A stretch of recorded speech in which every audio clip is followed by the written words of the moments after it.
Good evening. This is the Hound Dog coming to you on the 28th of March 2017. Okay, so I've been hearing a lot on YouTube about the YouTube censorship taking place and the algorithms that Google are using to seek out certain keywords that can make you advertiser unfriendly, let's put it that way. And so what's happened is that because the advertisers don't feel that they are getting the market share that they thought they were going to from the ads, they're blaming the fact that some of the videos that are on YouTube are advertising unfriendly, and so they are doing a boycott right now. And so Google is frantically scrambling around trying to put together algorithms that will search out certain keywords on videos, in tags and descriptions and this kind of stuff, and they're going to basically either choke back your ad revenue or discourage you, cut down on the numbers that people who watched your video, that kind of stuff. And of course this is all going to completely backfire on them. There's a couple of reasons for this. Firstly, let's just get into the advertisers who are holding a boycott on YouTube advertising. What these people haven't realized, okay, is that the world now, the Western world anyway, certainly the big part of the consuming world, have fallen into two very broad demographics. There is the aging baby boomers, which would be my category. I am 63 years old, and of course when you reach my age, in fact when you reach the age of 55, your spending essentially falls off a cliff. You know, the kids are out of the house usually, the house is paid for, you're now not burning through a car every couple of years, running the kids around, going to work and that kind of stuff. Your clothing changes, so you don't have to get dressed up, you don't have to look a certain part, so clothes tend to last you an awful lot longer. And if you're like me, you know, I like to go around looking for second-hand bargains and yard sales and thrift stores and that kind of stuff, certainly for working clothes and things that I don't you know, intend to keep for a long time. Although I have to give a little praise out there for Talese in Peterborough. They are an incredible store. Value Village, or Value Village as some people like to call it, is not bad, but their prices have gone up in recent years, and Talese is more like Value Village used to be. Okay, so you might want to check that out if you're in Peterborough on Chemong in the Portage Place is the mall. Anyway, so, sorry, I digress. So what's happening is you got these two broad demographics. You've got my demographic and older. Okay, well, now I'm a huge YouTube user. I love YouTube. I love the concept of YouTube. I hate the idea that Google and YouTube are just not getting what's going on here and would just leave things alone, or maybe, you know, ask the common man who has the clearer eye on all of this kind of stuff. So there you have a huge demographic that's not really going to be influenced by ad watching on YouTube. Okay, I also have ad blocker, so I don't see ads on YouTube at all anyways, and I'm sure there must be lots of people like me who've realized that you can get ad blocker as a plugin, and or an add-on. Is it an add-on or a plug-in? Anyway, whatever it is, I don't see anybody's ads on YouTube. I just watch it, just go straight through, and it's perfect. So there's another big reason. And as those, I mean, those ads are annoying. I've monetized a couple of my videos, and the revenue is negligible. Although, I mean, I don't have a huge amount of hits, although I do have one video with 175,000 hits on it. But I think it's the way the ads are presented. The other big demographic is the 30s and under. Okay, the millennials are not a big swath of the public, and neither are that other generation from 12-year-old to 30 years old.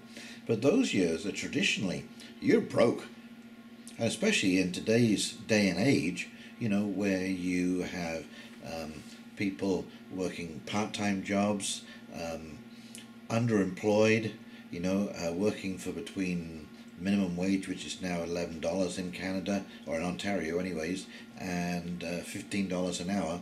Well, that's not a whole bunch of change. Let me tell you, if you're paying $1,000 a month rent,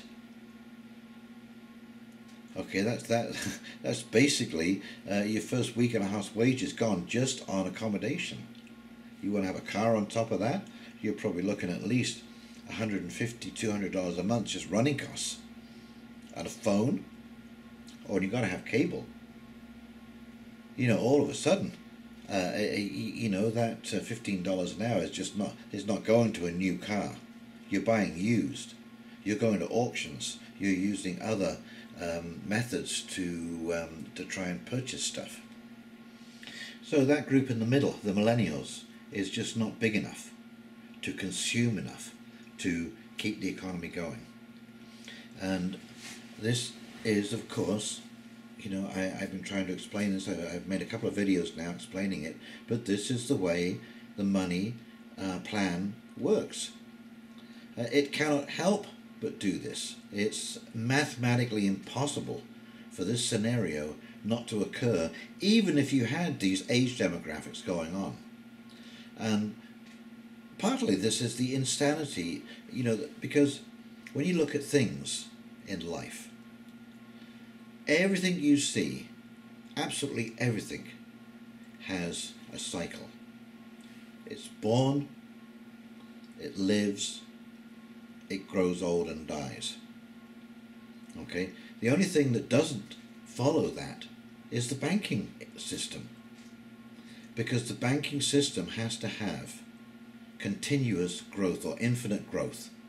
It cannot stop growing.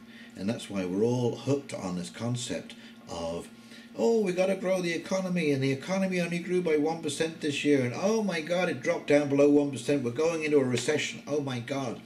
And so, because the banks essentially control everything, because money runs through our society like a current, it's the blood of our society. So because that is happening, we all get pulled along with this notion that everything has to continually grow. Well, I mean, I think it's obviously about time that we completely rethink society. You know, the demographic is what it is. The baby boomers did happen.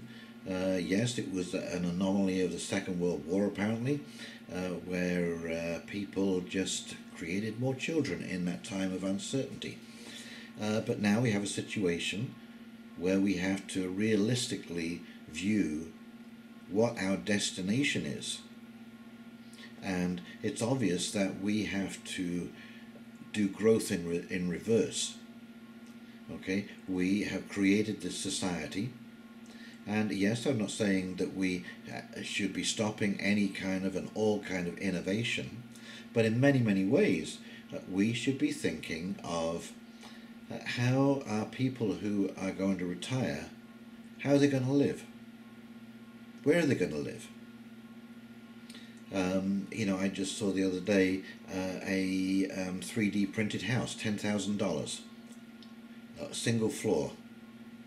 Now you could put those into a fourplex and you could have 4 seniors living in there, and you could have them so that they are paired in such a way that, for example, you know, somebody who has macular degeneration, who could do limited things by themselves, is hooked up with a person in a wheelchair who has perfect vision.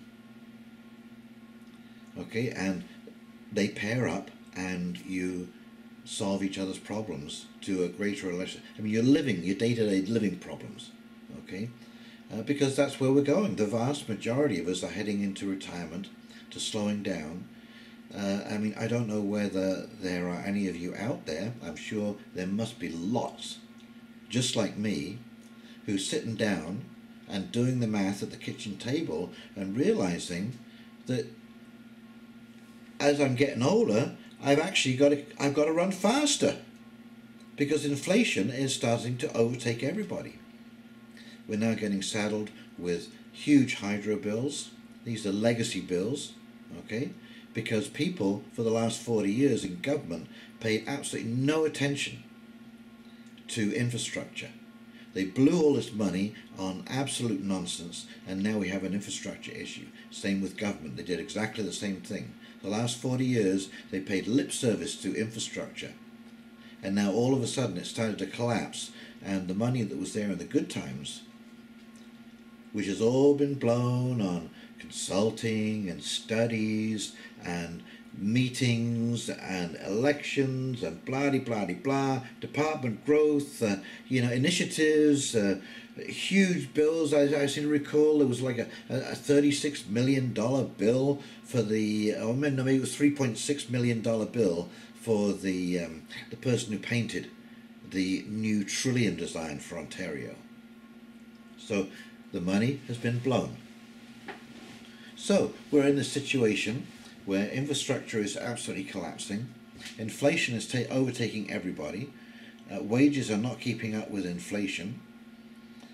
If wages are kept up with inflation, actually minimum wage would be somewhere between $32 and $60 an hour right now. Okay? So how can you possibly keep up with that? So, this train is heading for the cliff, and we either slow the train down and we figure out amongst ourselves how we're going to rework society, or we're going off the cliff.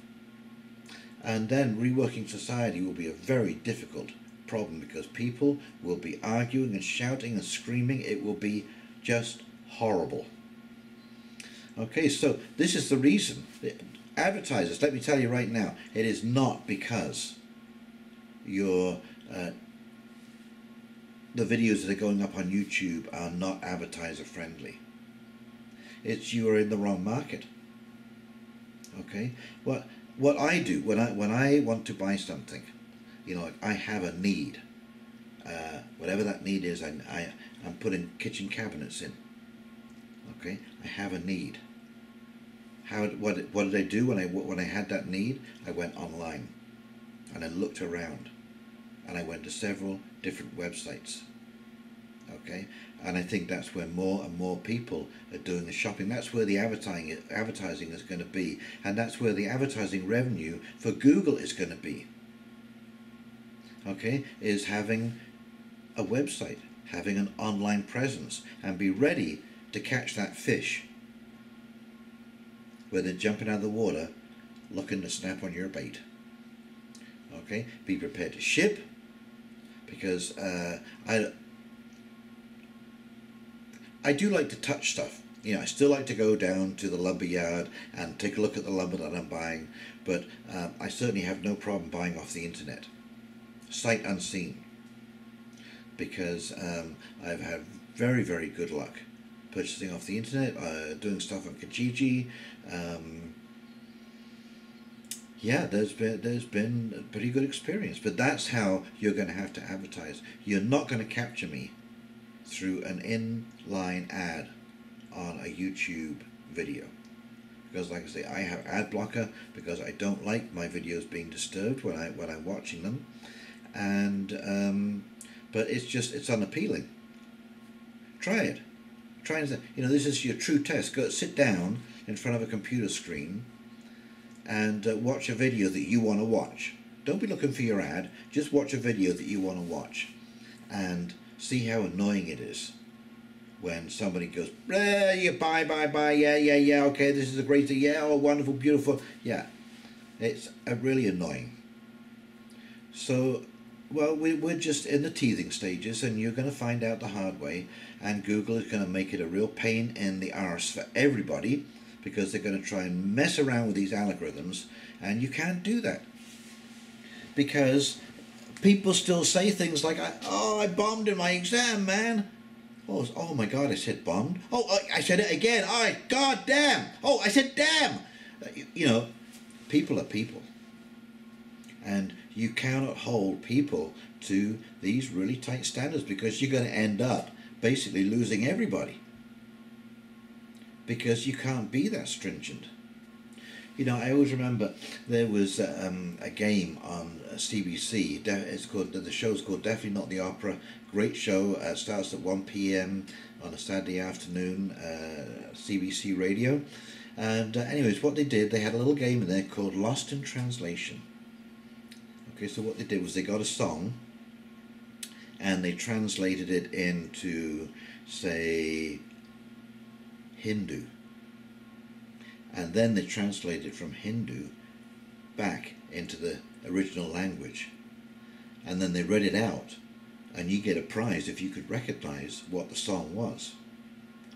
So when you see stuff like that, there wasn't one song that I got in the contest in a whole season, because the translation was awful, and it was lost in translation.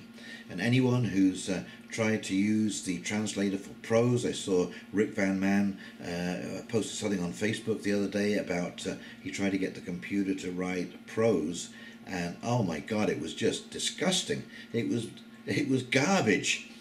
So when you try to write algorithms like that, it's just not going to work. Google, are you listening? Pin your ears back. It's not going to work. Okay, so why don't you just leave YouTubers alone? In fact, in some ways, I would like YouTube to go back to more of the YouTube that it was. But just let creators create, and the cream will rise to the top, and the garbage will sink to the bottom. That's just the way it goes. It's a sad pecking order of life. You know, this is what it is. It's like out on the street. The best rise to the top. The mediocre stay where they are.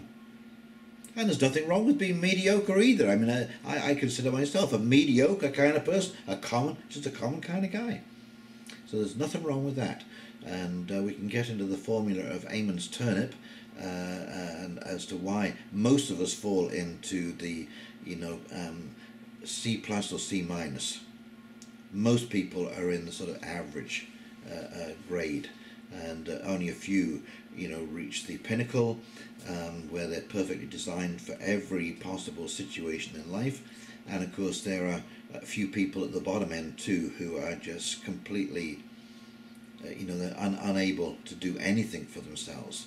Okay, so those ends are very narrow, and then you get that turnip shape in the middle, and that's where most of us fall into. Although we all do, in one way or another, excel in certain areas, but in general, we fall into C plus or C minus. So I have absolutely no shame in admitting that I am somewhere between C plus and C minus. Anyways, that's why the advertisers are going wrong. I am suggesting to Google strongly that you think about this. Just think about it logically for a second. You've got a bunch of young kids working for you, and there's nothing wrong with that either, but I remember my dad was a marketing manager, and he said, we'd have all of these new recruits come in, and they would suggest ideas that had been tried and had failed in the past, and they were absolutely convinced that they were going to work, and they went with them, and at the end of the day they didn't work because some shibboleths they hold true. But this is not recognizing who your target market is and how they go about business. So I go online to research things that I want to buy. Everyone I talk to goes online to research. Most people I talk to, we don't even talk about the ads on Facebook. Oh, did you see that ad the other day? No, we don't even talk about it. The ads on YouTube, we don't talk about it. It's not of interest. So don't blame Google, don't blame the content. Okay, change your approach and realize who your target market is. Okay, realize who your target market is and where to get them, and to realize that we have now matured. We now can choose. We don't need to be sold something. We can now choose what we want. That's when the sell comes in. You see, for example, when somebody wants to buy a car and they go online looking for cars, They might have an idea what kind of, make or model or what a friend was driving, so they might, look for that specifically. But that is where, you need to get your website front and center in these people's faces, because that's where the shopping is going to take place. They're going to come into your showroom with, they've probably narrowed it down to 2 or 3. The real estate agents are telling me this too. Okay, they tell me now that when people come up to look at a house, they've been online, they've looked at the MLS, and basically they've narrowed it down to 2 or 3. But they have a range of price, they have a range of the kind of homes that they want to purchase. The real estate agent might have a couple more in his back pocket just in case, these 2 or 3 don't pan out. But that's where the sale takes place, is when people make contact. And this, the computer, is where the research is done. But you're not going to catch me on an ad on YouTube. So anyways, once again, please subscribe, like and comment. I'd love to hear your thoughts on this subject, because I think that Google is about to make a massive fail, and there are other platforms now, Vimeo, there are other platforms, okay, and people will start going away. I'm going to do a book on this, but my landlord taught me the Jewish business secrets. Okay, and one of those secrets is you lose your customers one at a time. You don't see them go. Just one morning you wake up and ain't no one coming in the door. So there you go. You lose your customers one at a time. And that's what will happen with VidMe and Vimeo. And there'll be another platform. There's one that's, I forget the name of it now, but it's going to be based on the Bitcoin formula, the Bitcoin core, where everybody supports. Like my computer would add a fraction of the support needed to run the whole database. And because that's going to be the way, actually Cliff High said this is going to be the way that YouTube is going to have to resolve its problems. They have something like 500,000 videos a day being uploaded. I mean, it is just staggering, the amount of data that they have to process and handle. And these videos upload actually pretty quickly. So there you go. Anyway, this is the Hound Dog. Please, as I said, like and subscribe and return to this channel and join in the conversation. Okay, well, you have a great evening and we'll talk soon.